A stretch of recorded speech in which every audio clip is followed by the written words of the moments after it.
Welcome back to the channel. Today we have Before She Ignites, the first book in the Fallen Islands trilogy. This is by Jodi Meadows, and this is obviously the first book. I do have the other two books. I'm still depending on whether I should put all three books in one video. I don't know how it's going to be, but I want to try and see how it goes. Because if I read more books, I'll try and get to read more books, but then obviously I'll figure out when I get to the situation, to be honest. So here's the cover. So the cover is this. This is amazing. I love the cover, the way she is. And then she has the dragon. This is a book about dragons, and yes. So, I shouldn't have told the truth, but I did. Myra has always been a symbol of hope for the Fallen Islands. Perfect and beautiful, at least that's how she forced to appear. But when she uncovers a dangerous secret about the dragons she'd grown up to love, Myra is betrayed by those closest to her and condemned to the deadliest prison in the Fallen Islands. Now Myra is finished being a pawn, fighting to survive against her outer threats and her own anxiety. Myra must find her inner fire and discover that scorching truth about her endangered magic before the world collapses. So this was right. So a girl who has anxiety and stress and things like that, and she's getting used until she doesn't want to do this anymore, and then she's like, guys, it was actually really intense. So I was really excited to have this book because obviously dragons, I'm getting more of my back to my fantasy world of dragons and stuff that doesn't exist kind of things. But I love this book. It was really, really good. I'm interested in it. Going into the stories, it was slowly going through much like politics and imprisonment, then dragons. So I was like, oh, okay, when's the dragons gonna come in?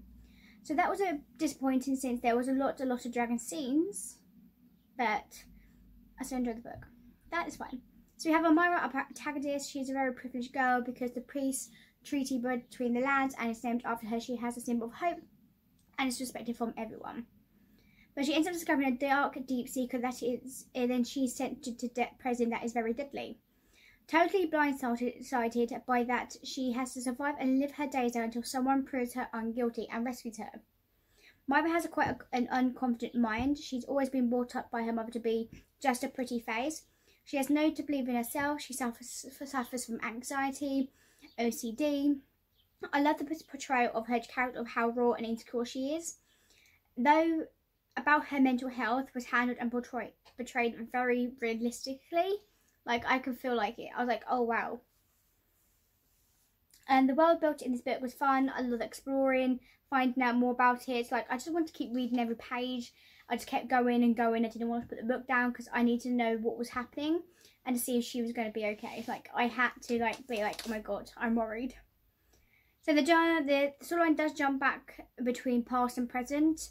And sometimes it feels a little bit erratic to me, but sometimes it's not. Like, sometimes I do like it when it goes back to the past and back to the present, because you know what's happened in the past, and you know why they're feeling these character feelings, why they feel like that, and see what's going on in their past. It's really interesting. I do like that. So specifically, when one of the guards is pressing upon her to find out the dark secret that landed her here, she finds allies in people she never thought she would. The story is very empowering and about the journey of a girl who finally finds her way to stand up for what she believes in. The dragons are talked about very often in this story. There are a lot of their types, and they're discussed in the book. We never see much of them though. But this is where it will be into the next book. So I'm currently reading As She Ascends, and it redeems itself. So I am actually really excited for the next book to see more about dragons. Another thing I did actually love about this book was the love interest. Wow. It was not that it was really cliche, like to one of the best bodyguards was just a best friend, but the plot of this book is very intriguing and political. Oh my god, I said earlier, what can't I say? Political, nope. And those ending chapters were so, kaboom. Kaboom, wow, oh my god, just shut this book and I was like, I had to sit in a corner for like 5 minutes and be like, what just happened? Because yeah.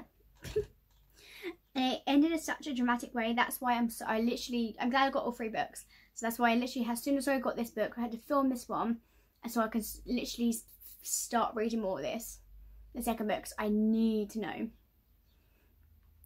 So yeah, not sure if I'm going to put this as all together the books, but if so, I will put all 3 trilogy books together. So then it just makes it a little bit easier, and then obviously I'll put timestamps on each book. So yeah, thank you guys for watching, and I'll see you guys next time for the next book review. Bye!